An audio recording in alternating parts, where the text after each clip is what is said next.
Well, it's certainly true that what makes an intoxicant so addictive is that it causes a huge surge of dopamine very quickly in the dedicated reward pathway. A very common doorway into addiction is stress or trauma or, a mental illness. Dr. Anna Lembke is a Stanford leading psychiatrist and the chief of addiction medicine in Stanford University. She is also the author of the New York Times bestseller, Dopamine Nation. Dr. Anna, thank you very much for being here, and I'm very excited to talk to you. Well, thank you for inviting me. This is an exciting cross-cultural opportunity for me. Thank you. My first question is, what is the definition of addiction, and what are some of the alarming signs and symptoms that someone has a problem with addiction? So, addiction, broadly defined, is the continued compulsive use of a substance or a behavior despite harm to self and or others. It is a brain disease, but as of yet, we don't have any brain scans or blood tests to make the diagnosis. So we base the diagnosis on patterns of behavior that reliably repeat themselves across different cultures, temperaments, time periods, geographies. And essentially, what we look for is what we call the four C's: control, compulsion, craving, and consequences. So that's like out of control use, right? Planning to use a certain amount and repeatedly using more. Compulsive use means there's like a level of automaticity and a loss of personal agency, even in terms of initiating use, right? Like I said, I wasn't going to use today, but I found myself using. Craving is intrusive thoughts or feelings of wanting to use when we're not using. But it can also manifest as physical feelings like sweatiness, stomach ache, physical pain, where we feel like the only way to get rid of that pain is to use. And then consequences is kind of like the classic sort of definitional piece for addiction, which really differentiates it from, let's say, a bad habit or even, a hobby or a passion. And that is that it has adverse consequences on our life, spiritual consequences, relationship, work consequences, physical and mental health consequences. So those four C's are really important. There's also what we call the physiologic aspects, which are tolerance and withdrawal. Tolerance is needing more over time of our drug to get the same effect, or finding that our drug isn't working anymore. And also withdrawal, which is when we try to stop, we have the physical symptoms of withdrawal. What are some of the risk factors that someone is prone for addiction? Yeah, so I like to put the risk factors into three major groups, which I call nature, nurture, and neighborhood. So, nature is our inherited risk, that's our DNA. We know from family and twin studies that if you have a biological parent or grandparent with an alcohol addiction, you are at increased risk to develop an alcohol addiction, even if you're raised outside of that substance using home. The reason that distinction is important is because being raised in a home where people are using substances in an addictive way is also a risk factor, right? That goes into that nurture category. But it is important to recognize that like people do come into the world with different levels of vulnerability to addiction. And if you have a biological relative with addiction, you are at increased risk. I will say, though, that I think in today's world, we're all at more increased risk because of the neighborhood, right? Which is that third bucket, but I'll get there. So there's nature, our DNA, our inherited risk. And then there's nurture, which I've talked a little bit about, which is just how we're raised. And we know that childhood trauma contributes to the risk of addiction. We know that having parents who model addictive coping or even just avoidant coping is a risk factor. We know that inversely, parents who have good relationships with their kids and also who kind of know where their kids are and what they're doing, that tends to be a protective factor. Mm-hmm. So how we're raised it can be a risk. And then finally, what I call neighborhood, which is the ecosystem that surrounds us. I think a lot of times we sort of put the all mental illnesses in our brains. It's sort of like the era of the brain, and we think everything can be reduced to brain chemistry. But really, we are in many ways slaves to our environment, to the people who are around us, to the place that we live. Because one of the biggest risk factors for addiction is simple access to our drug of choice, which is an environmental factor, right? If you have more access to a certain drug, you're more likely to try it. You're more likely to get addicted to it. So access is huge, but also other environmental factors that put people at risk are things like poverty, massive social dislocation through war, and other serious, social dislocators, unemployment, things like that, have a huge Yeah. role too. And how do you differentiate between overconsumption, habitual use, and pathological addiction? And what is even the difference between habit and addiction? Yeah, it's a great question. So, on a neurobiological level, I don't think we've really sorted that out. There probably are neurological distinctions, and there are people working on that, which is exciting, but I don't think we yet really know. The key there, which I kind of alluded to already, is whether or not it's seriously, adversely affecting our lives and or the lives of the people around us. And that's true, by the way, for any mental illness. So when does, somebody's personality become a personality disorder, right? When does normal grief become depression? When does a bad habit or a passion or a hobby become an addiction? Essentially, when it crosses over to causing more harm than good for a given individual. Yeah. What are your views on compulsion? Compulsion of thoughts, compulsion of emotions, compulsion of actions, which we call habit. Yeah, well, it's all a spectrum, right? On the one hand, the fact that we are compelled to do certain things is good, because if we weren't like compelled to do things, we might not get out of bed in the morning, right? And compulsion implies a level of automaticity to it. Like we don't have to think about doing it. We've done it so many times that we've elaborated complex neural networks to allow us to do it without having to think about it. That's also, in some instances, a good thing. Like when I tie my shoe, if I had to think about how to tie my shoe every time I tied my shoe, it would be a long day. Right? But we don't, it's just habitual. We've got the neural network, we press go and the thing loops around. But the problem is when we develop compulsions, around things that are maladaptive, right? That are not good for our health or go against our moral values or hurt other people or whatever it may be. That's when we've got a problem. What about compulsions of intrusive thoughts or unwanted thoughts or going over life scenarios, something bad that happens and going through over the scenario millions and millions of times inside Yeah. someone's head? Isn't that also a pathological addiction or a form of compulsion also? Yeah, such a great question. So, we have a whole diagnostic category that we call obsessive compulsive disorder. And typically, historically, the distinction between, obsessive compulsive disorder with obsessive ruminations, that is, intrusive thoughts or images that in some cases make us feel compelled to do some ritualistic behavior, how to differentiate that from an addiction Yeah. because they're very similar in a lot of ways.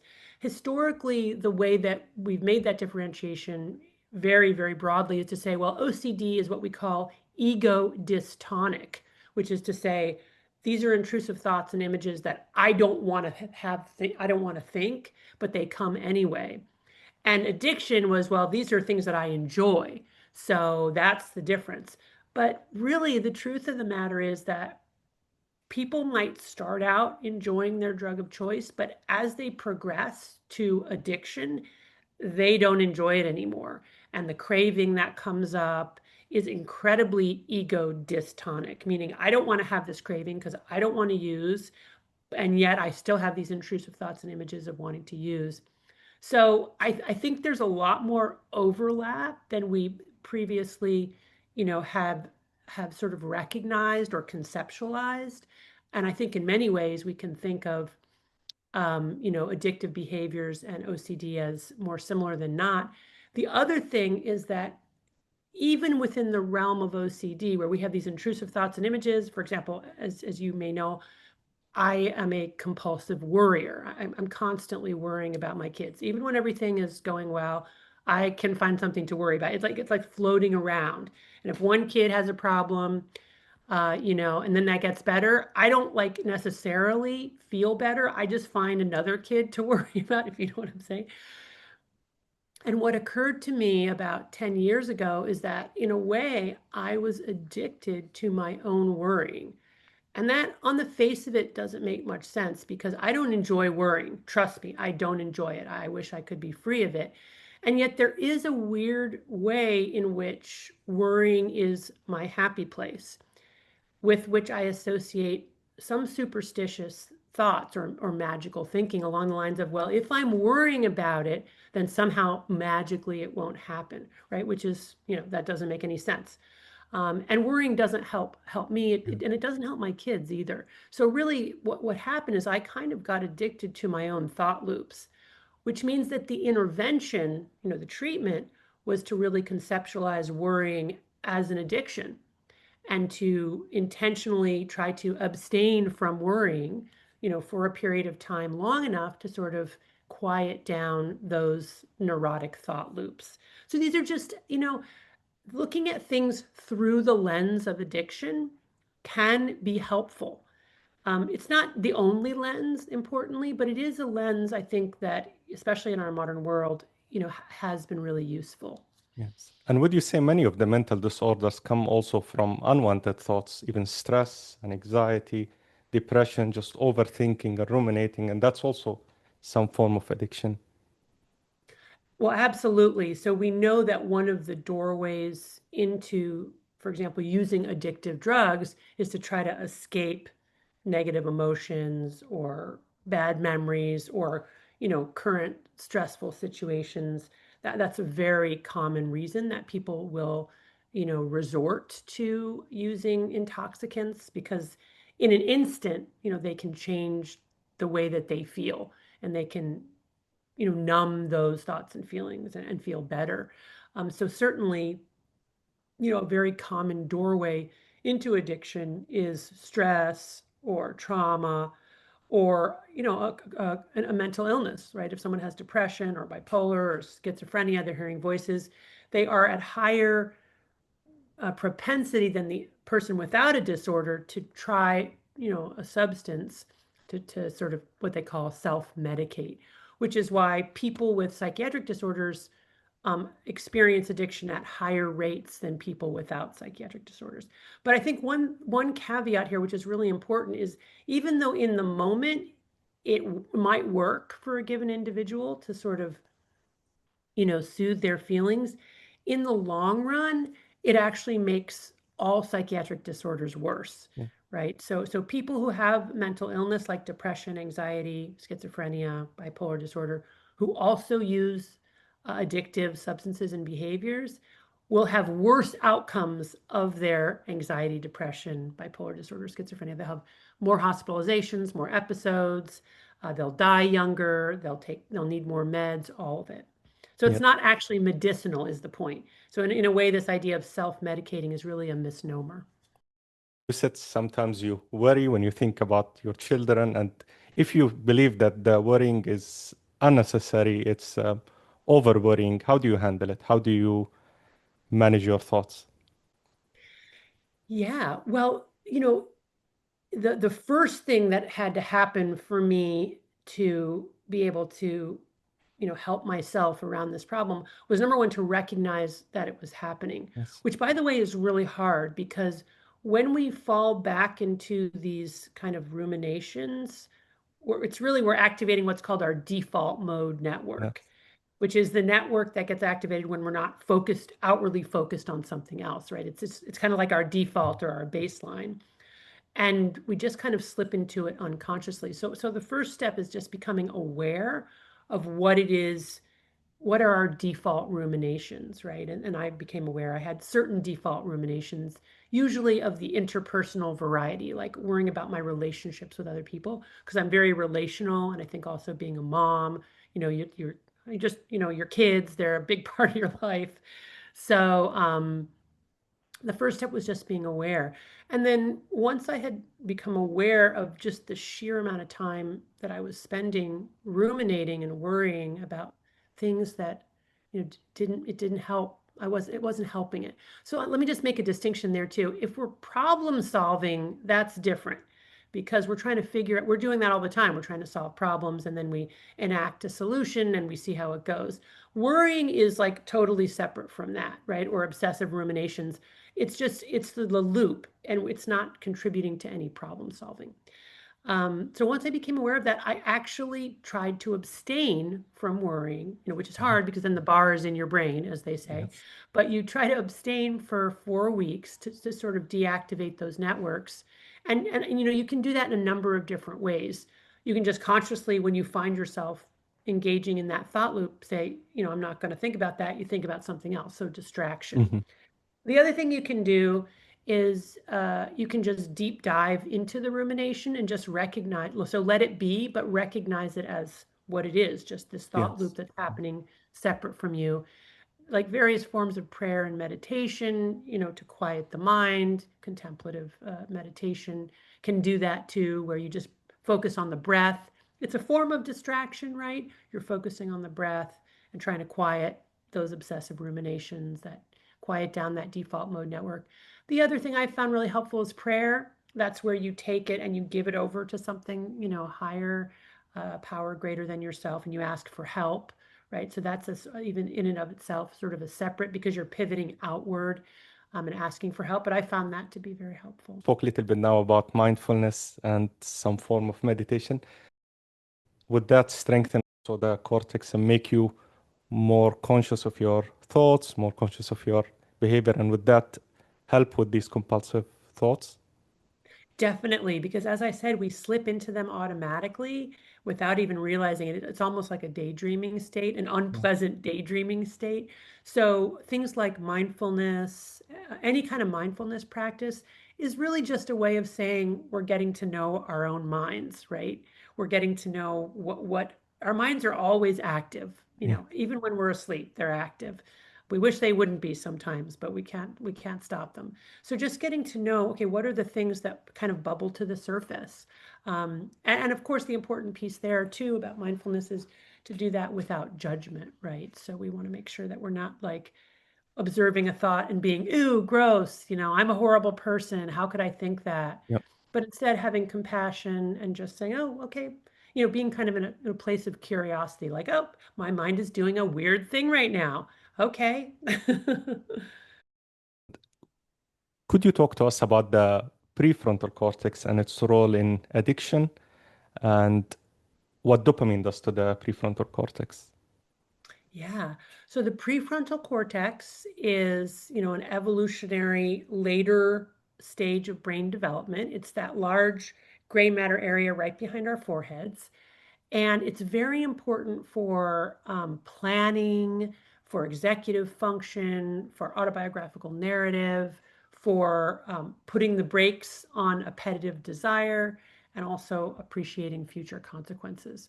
So it's part of our reward circuitry. It communicates with our deep limbic structures like the nucleus accumbens and the ventral tegmental area, which are like the accelerator on the car, and they're rich in dopamine releasing neurons. So when everything is going well, the prefrontal cortex is, putting on the brakes when it should. Uh, the the uh, the ventral tegmental area is acting like a useful accelerator, and the two are talking to each other, right? There's good communication. But what happens in addiction is that essentially that communication between the prefrontal cortex, the brakes of the car, and the ventral tegmental area, the accelerator on the car, essentially get disconnected and they're not talking to each other. So now we don't have functional brakes, we don't have functional accelerator, or we have too much accelerator. Um, and now we're not able to control our appetites, to appreciate the consequences of our behaviors.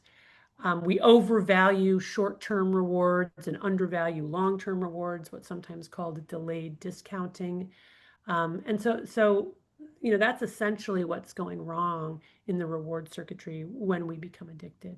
Does dopamine put the prefrontal cortex to sleep, makes you less um, out thinking more like not using conscious thinking or using less conscious thinking? I mean, I wouldn't say dopamine puts you to sleep. Dopamine is it's a chemical that we make in our brain, right? And it modulates these complex neural circuits, not just the reward circuitry, other circuits as well. But in the reward circuitry, um, Does it make it, the prefrontal cortex less functional? yeah.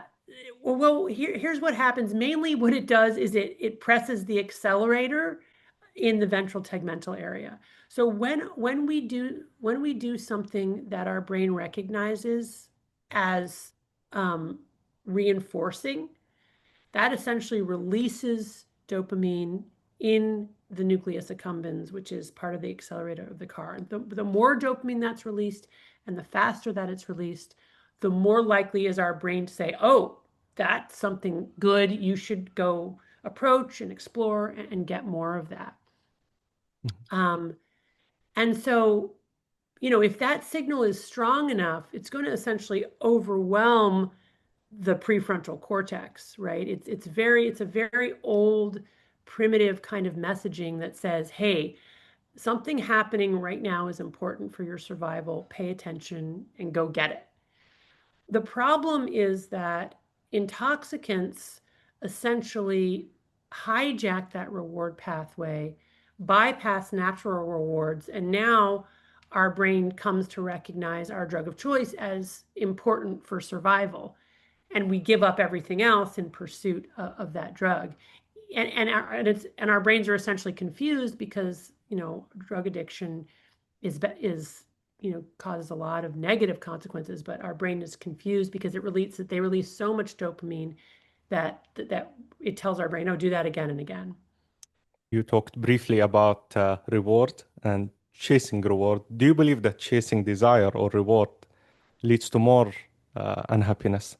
Well, that's essentially what, the neuroscience tells us, that when it comes to things that release a lot of dopamine all at once, that is to say, things that are very addictive, the more we pursue them, the less happy we are.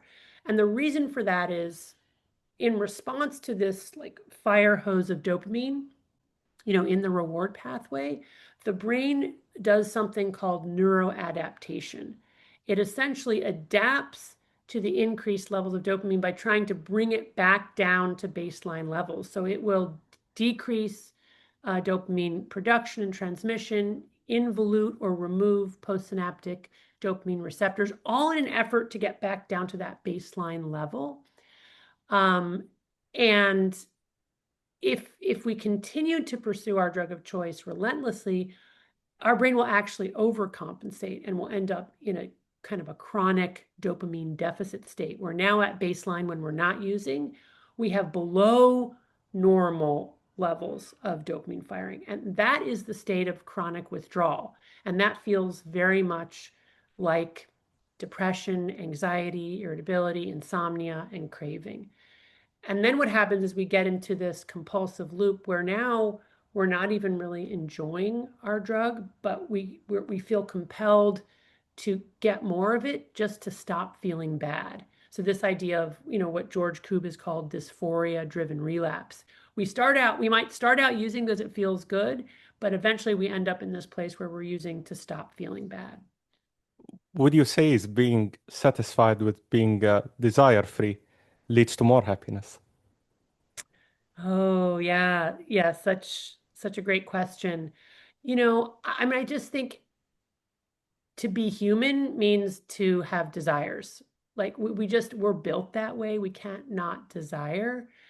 But, I think as with many theological and philosophical traditions, we have to get our desires in perspective, and we can't be ruled by our desires. So I don't think it's a matter of completely eliminating our desires, but it's about, the age-old wisdom of moderating them and recognizing that too much fulfillment of our desires actually doesn't get us to where we want to go, because it just, the brain will always up the ante. It will adapt to whatever it is, and then we'll need more of whatever it is, and that's true for, I see in my clinical practice, I see people who have everything, right? They have all the money, all the houses, all the spouses, they have everything. Um, and yet they're very unhappy. And there's this realization that, all the fame and all the glory and all of that didn't really get me what I was looking for. And again, these are things that humans, have known for thousands and thousands of years. But what I just think is interesting is looking at how the neurobiology kind of corresponds to this age-old wisdom. Could you talk to us about neuroplasticity in mental disorder and addiction? Yeah. So neuroplasticity is this idea that our neurons are capable of changing and making new neuronal connections all the time. And that's throughout life. Um, One of my colleagues defines neuroplasticity as a change in neural networks that persists beyond the acute event. So any acute event is going to cause some kind of, change in the brain. But whether or not it's a lasting change really speaks to the phenomenon of neuroplasticity. Learning, for example, is a great example of neuroplasticity. When we are about 5 years old, we have more neuroplasticity, more neurons, and more neuronal connections than we will have for the rest of our lives. As we age, our brains actually cut back on the neurons we're not using and myelinate or make more efficient the neurons we're using most often. That process is very active through the teenage years and then basically slows down and, not doesn't end, but significantly slows down by about age 25. We continue to have neuroplasticity, through the rest of our lives, as we know, because we continue to be able to have memories and to learn things, and but it definitely slows down even more as we age. So there are a lot of implications with neuroplasticity and addiction. The first is that the a child and teenager's brain, the developing brain, is an exceptionally vulnerable brain, because we know that the earlier that a child or a teenager is exposed to an addictive substance or behavior, the more likely they are to get addicted to it, right? So if your fundamental neural network is framed around using an addictive substance or behavior, that means you're going to impact that neurological scaffolding, um, you know, potentially for the rest of your life. But the good news is that if we intervene early enough, teenagers can also get really well, much faster in many ways than adults, because they still have so much neuroplasticity. Can someone rewire their brain, whether it's depression or addiction or anxiety, rewire their brain with trying to form new thought habits to, or thinking consciously to try to rewire their brain out of those diseases?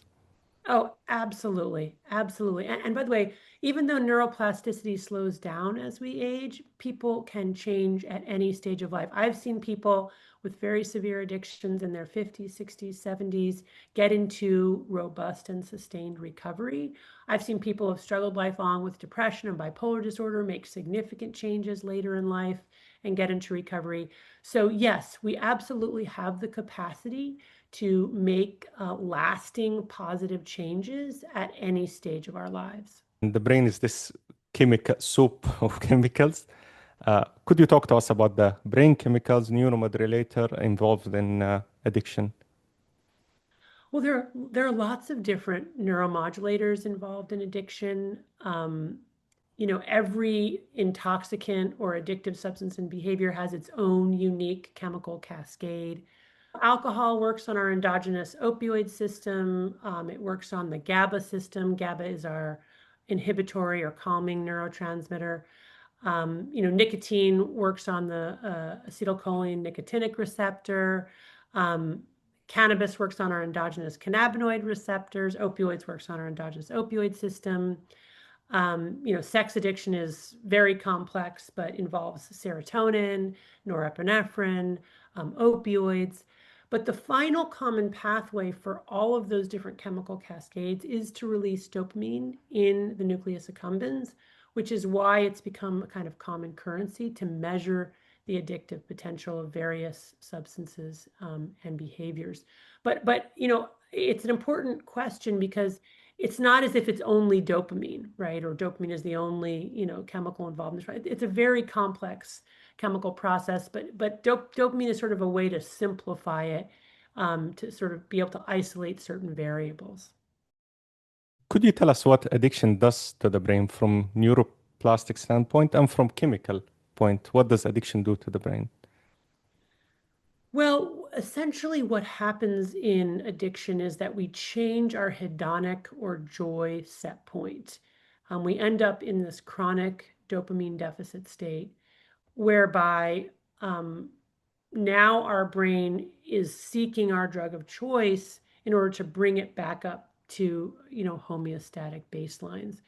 And that's going to be true no matter what the chemical cascade. So if we're talking about opioids, our brain will respond to an exogenous source of opioids, whether it's opium or morphine or Percocet or whatever it is, by essentially downregulating our own endogenous opioid production and our own endogenous opioid receptors, right? So it's always a balance. Our brain is always going to counteract or adapt to whatever the drug is doing. But the bottom line is that we just end up at a new set point.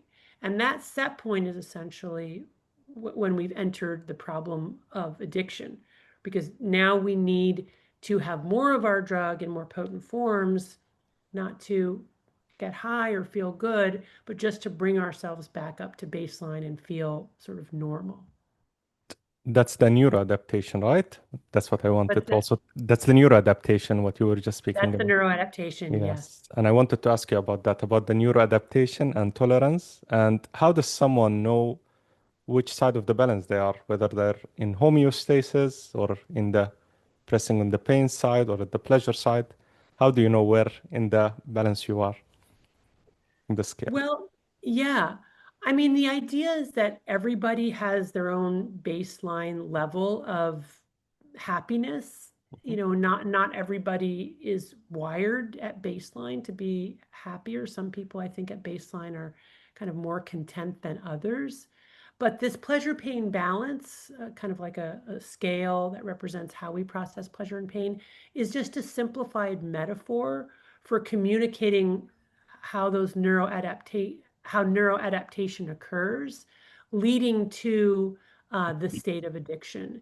And essentially, if you use this method, would you like me to go into the talking about the Yes, pleasure? please. I think to understand the concept of homeostasis and neuroadaptation, I like to use this extended metaphor of a pleasure pain balance that Hmm. represents sort of how our brains return to homeostasis. So imagine that in your reward pathway, there's a scale or a balance that represents how we process pleasure and pain. When it tips one way, we experience pleasure.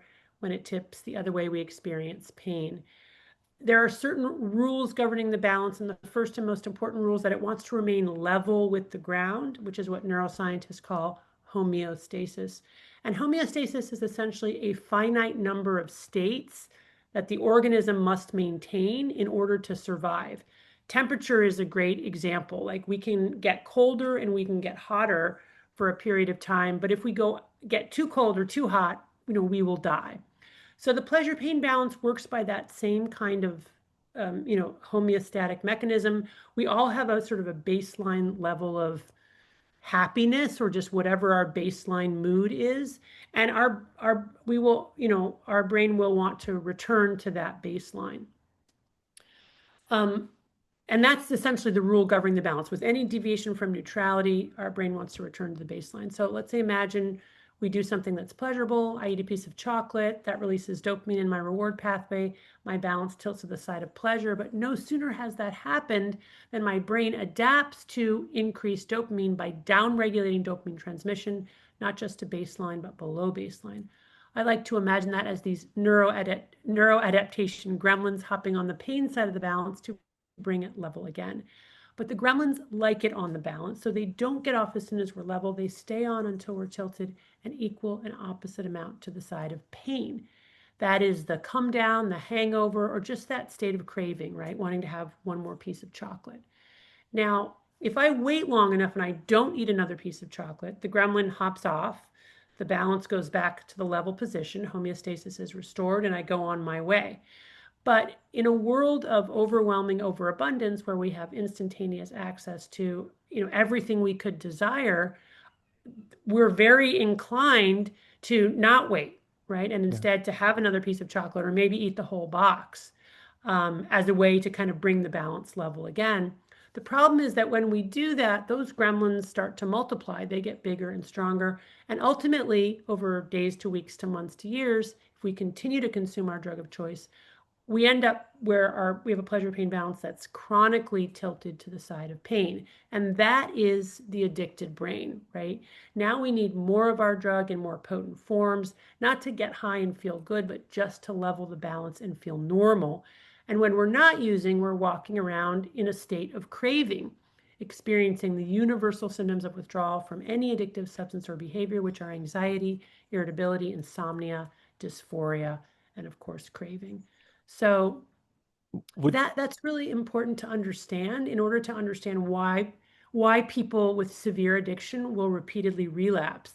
A lot of times people think they're being selfish or they don't care, they don't care about other people. They just want to, go pursue their, be blissed out. But it's not like that. It's that once people become addicted, they're in this constant state of psychological pain. Their brain is telling them, go use more drug because I don't like to be tilted to the pain side. I want to be, at the level position. And so it's very, very hard to stop using. But if a person with addiction, or any person for that matter, is able to stop their drug of choice for long enough for those gremlins to get the message that they're no longer needed, then they will hop off the pain side of the balance and homeostasis is restored if there's enough neuroplasticity, to restore homeostasis. And then that person will begin to actually feel better. would you say that seeking behavioral or chemical addiction would push the pleasure up to the point of pain, but seeking normal kind of pleasure with more serotonin, that wouldn't push that scale? Well, it's certainly true that what makes an intoxicant so addictive is that it causes a huge surge of dopamine very quickly in the dedicated reward pathway. Whereas other more subtle pleasures like watching a sunset or hanging out with friends, are much gentler. They probably also release dopamine, in the reward pathway, but not with that huge sudden spike that we get with intoxicants. And not necessarily with the pain as well? Right, and not Yeah. necessarily, and yes, and not necessarily with the pain to follow. And the other thing I would say is remember that this scale is a massive oversimplification. It's not that you can't experience pleasure and pain simultaneously, because we can. One example is spicy food, right? And it's not that every single pleasure is followed by pain, not at all. Although I will say that given the world that we live in now, where everything has been made more reinforcing, more potent, more accessible, more bountiful, almost everything has been turned into a drug, such that more and more things, including things that we traditionally think of as healthy, actually do release a lot of dopamine all at once, making us vulnerable to addiction to things that weren't addictive before, right? So, like, take human connection. We know human connection feels good. It's socially adaptive. We need to meet people to be able to, procreate the species and survive dangers and take care of each other. And that releases dopamine in the reward pathway, and it feels good, and that's how our brains get us to do that. But it's a nice, gentle slide, and we have to do a lot of upfront work to cultivate relationships, right? First of all, you got to get up off the couch and go out and meet the people, right? And then you have to, there's give and take, and they won't always say things you agree with, and you'll have to compromise, and sometimes you'll get mad, and then you'll have to work on figuring out who was mad and why and all of that. It's a ton of work, a relationship, right? And then along comes social media, which has essentially distilled human connection down into its most reinforcing or drugified elements without any of the upfront work. And now you've got a drug, right? Now you've really got a drug that, releases dopamine in the reward pathway, causes similar changes to what we see when people get addicted to drugs and alcohol. And now you've got people clicking and swiping and looking for hookups and going on dating apps and what have you, not for real human connection, but to just get that hit of dopamine. In what way does serotonin interacts with dopamine, and can we enhance serotonin in the brain naturally? Yeah, so I'm actually this is a very complex area, and it's not easily simplified. And I'm not necessarily an expert in it. I mean, it's clear that serotonin is related to human connection in particular, and that feeling of being connected and connectedness. It has lots of different functions in the brain. In some ways, there's some theories that hold that serotonin, like if dopamine is our approach and explore neurotransmitter, that serotonin works through an opposite mechanism. It's actually our avoid and cautiously, wait neurotransmitter, which is interesting because I think a lot of people think of serotonin as like, oh, that's the thing that's going to make me feel kind of ecstasy and connectedness. But it's very complex, and it works in many complex ways, which we're just now beginning to understand. Okay. Could you help us understand what is ADHD and whether it is associated with addiction? So ADHD stands for Attention Deficit Hyperactivity Disorder, and it is a diagnosis that more and more people are getting. It's not clear whether more and more people have ADHD or whether we're just diagnosing it more often. I also am not even, I would argue it's maybe not even a form of psychopathology. It's just a different kind of functioning brain and not one that our culture necessarily celebrates, since we tend to be more and more machine oriented and automated, and we want people to be engaging in rote repetitive tasks, whereas an ADHD brain tends to be much more creative and kind of think across different categories, good at pattern recognition rather than repetitive rote tasks. So that's just my little editorial aside. But the epidemiologic data do show that people with ADHD, kids with ADHD, are at higher risk to develop addiction later in life.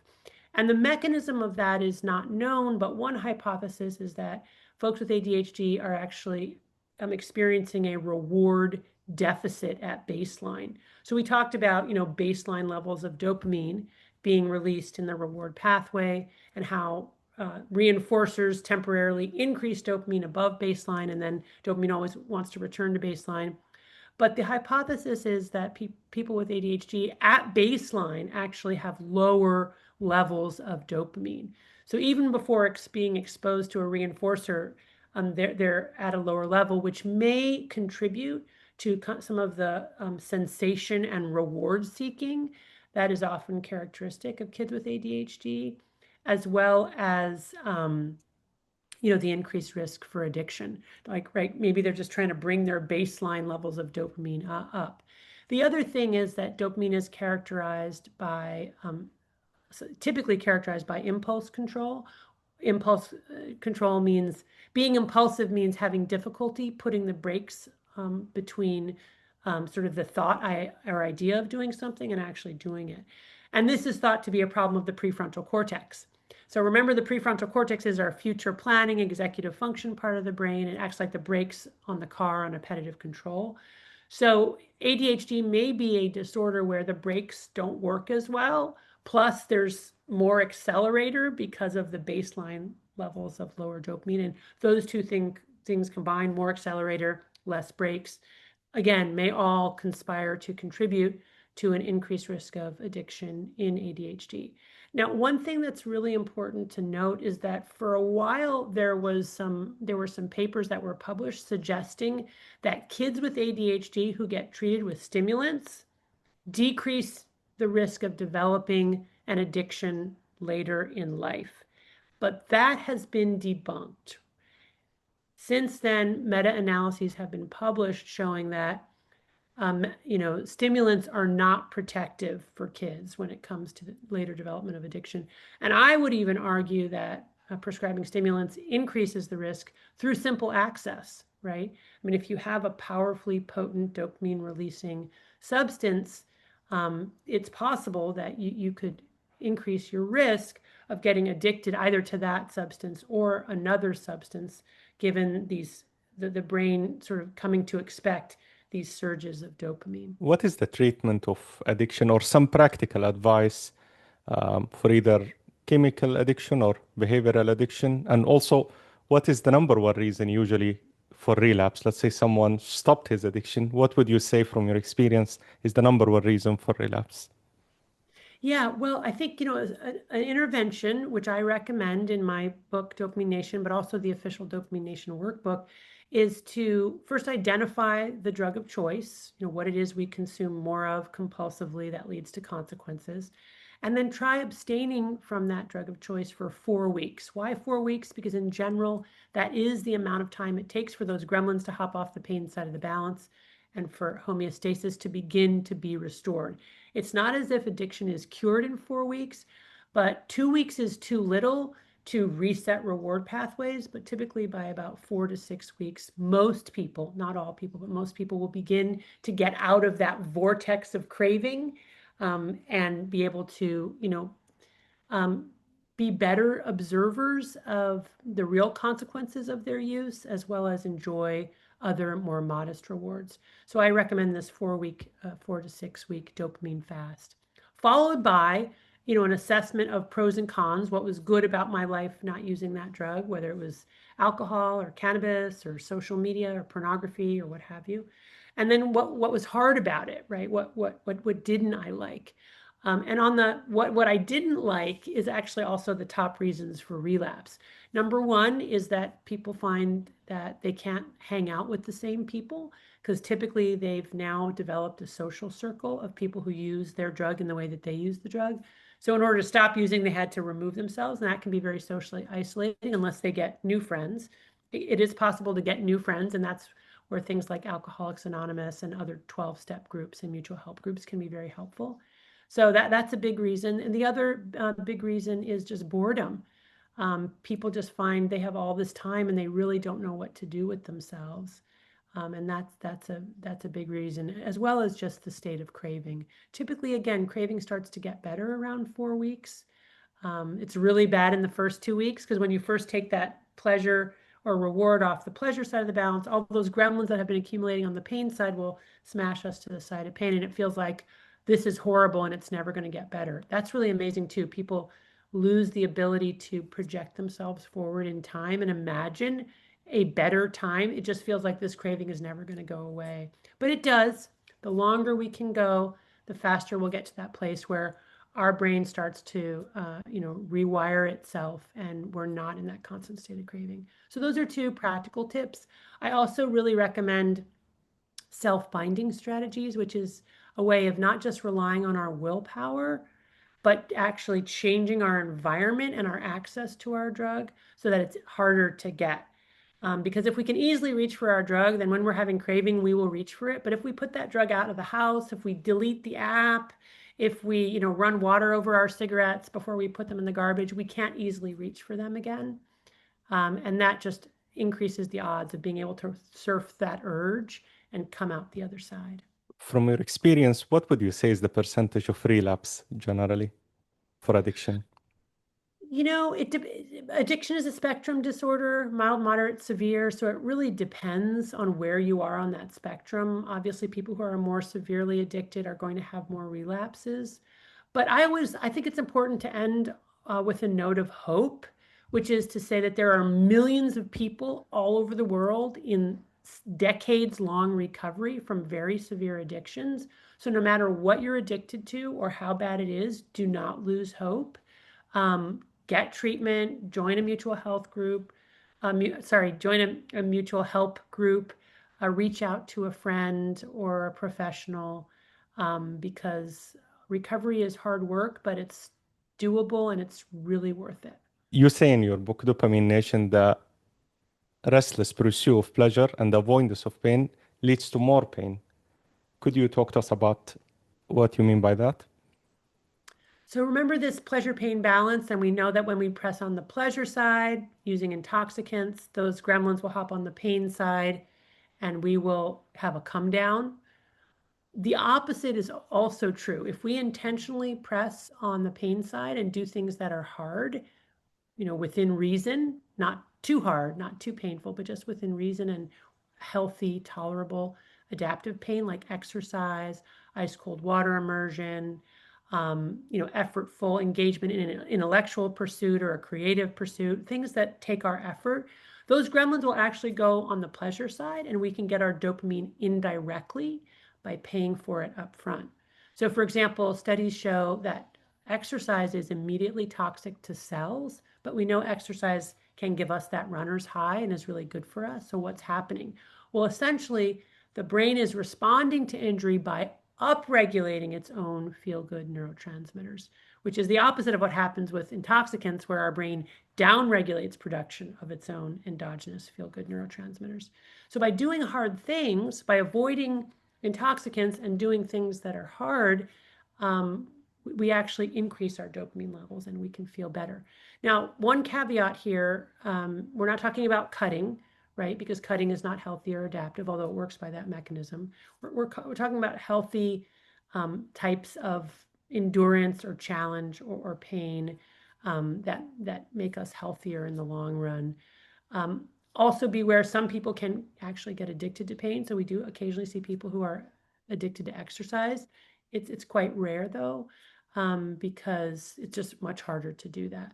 So yeah, this idea of avoiding too much pleasure, leaning into pain is all a way to try to restore a healthy dopamine balance, especially living in this world of, constant dopamine. Also, in your book, you say that taking responsibility has better outcome than being victimized. Uh, Yes. could you tell us about that? Okay, sure. So just very quickly, one of the things that I've seen in people who get in recovery from addiction is they no longer talk about themselves as victims of fate or victims of other people. They really take agency and responsibility for their lives. Whereas people who are deep in their addiction are always talking about how it's someone else's fault. And I think this is really important when we think about narratives and how we tell our life stories. How we tell those stories is not just a way to organize the past, it also becomes a roadmap for the future. So when we're telling, healthy stories, we're more likely to have a healthy future. And the victim narrative is at the end of the day just not a healthy self narrative. Would you say that you would implement this in other mental disorders? Yes, across the board and in life in general. Dr. Anna, thank you very much. This has been a huge pleasure, and I recommend everyone to read your book, Dopamine Nation. Actually, I discovered yesterday that you have another book called the Workbook, what you just mentioned, but I read your book, Dopamine Nation, but I haven't read the workbook. Could you tell us about that a little bit? Yeah, so the workbook is just a really practical guide to do the dopamine fast, how to prepare for it, what to expect, how to get through it, and also importantly, what to do when the dopamine fast is over, how to kind of move on to the next phase of life. So it's just very practical, interactive guide for folks who really want to, dig into some of the behavioral recommendations from Dopamine Nation. Well, Dr. Anna, it's been a pleasure to speak to you. Thank you. Likewise, thank you.